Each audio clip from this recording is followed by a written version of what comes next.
Here we have Dr. Attila Danko from Australia.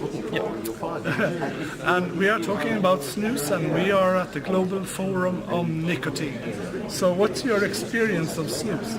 Yeah, so look, I started vaping as a solution to smoking, and I went into it with the mindset that I wanted to find a way that required no effort at all for me to give up smoking, because I thought if I could find that sort of golden thing, then that could be a silver bullet for smokers all over the world. Right. Imagine a way of giving up without actually having to try to give up at all. I know lots of vapers do take up vaping and they find that's enough, but there are also quite a few vapers for whom that isn't quite enough. And so I certainly decreased my smoking massively, but I still had 2 cigarettes a day that I needed, one in the morning and one at night. I just could not give those up easily.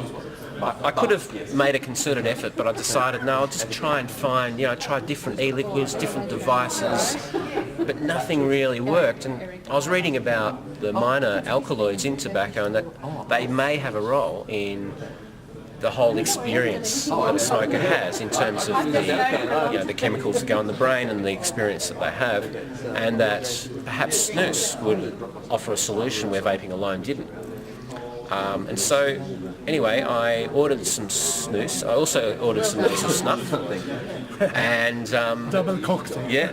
And I decided that one morning, when I finally got everything in, one morning I went for my normal. I would normally have first cigarette, my first out of 2 cigarettes of the day, with my coffee in the morning. But instead, I decided, well, today I'm just going to go all out. So, snuff up each nostril, snus in the mouth, my coffee, my vape. Yeah. I was doing that for a bit and I was thinking, do I want to have a cigarette now?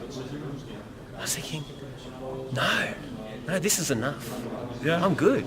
I'm really good now. And since then you've been smoke-free? And since then I've been smoke-free completely, but to this day I still use both snus and vaping. Yeah. I find the combination just works really well for me. I do some vaping in the weekends. Yeah. But 7 days a week I use snus. Yeah. And I'm a former smoker. Yeah. And you are. And yeah. About 87%. Dr. Lars Ramström concluded in his study that he published this year or last year that about 86 to 87% of those switching to snus are former smokers. Yeah, that's right. And it's not a gateway into smoking, because he also concluded that 1/3 of those switching to snus ultimately quit snus and all nicotine use. Yes, yeah, that's right. Yeah, no, it's certainly. If there is any gateway into smoking from these nicotine alternatives, it is such a small gate, and yet we've got such good evidence that there is a massive superhighway out of smoking with these nicotine alternatives. It's just a no-brainer. I mean, I think that really the best public health policy is simply to allow all alternatives to smoking. Yeah. And that we should give the best possible evidence and information to smokers so they can make their own choice as to what combination works for them. So maybe for some people it'll be snus and vaping, other people might use heat not burn and vaping.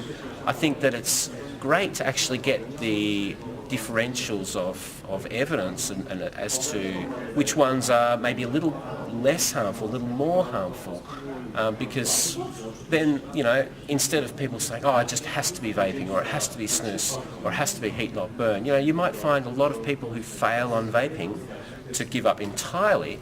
They might be able to have IQOS sometimes and then vape most of the time. If they're actually given the proper information, the consumer can make the decision as to how they feel, how they want to go. And with snus you can use it on flights, trains, planes, restaurants, and you don't bother anybody else. Yeah.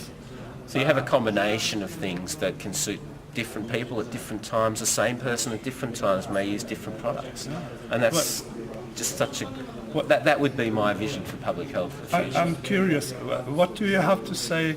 I think it was Tobacco Reporter who did a survey showing that only 10% of those responding understood that nicotine is not what causes sickness and death. I know. Yeah. And I think there was also a FDA's survey showing that the FDA put the question, do you believe that smokeless tobacco could be less harmful than smoking? And 11% answered yes. Of course, it should have been 100%. Yeah, I know. Look, it's been this ideological war that has been fought for decades, and it's been increasingly focused against nicotine instead of the real enemy, which is smoke, of course. Yeah. And it's very hard to pull that back, to inform people when they've been misled for so long, and there's so much pressure behind with so many big organisations that are pushing this line of smoke-free, tobacco-free, nicotine-free as a total abstinence idea, to just say no idea, which we know how successful that is. So do you agree with Professor Brad Rother that nicotine in itself doesn't cause any sickness, whether you smoke it or smoke less or vaping? Absolutely, yeah. You hear that? Yep. Nicotine is quite benign. All right. Do you have any message for, we have thousands of followers at hashtag EUforsnus. Do you have any message from you in Australia? Yeah, well look, keep up the good fight, you know, we're fighting for the right cause, which is about saving millions of lives. Thank you very much. Thank you, man. Thank you. That was great.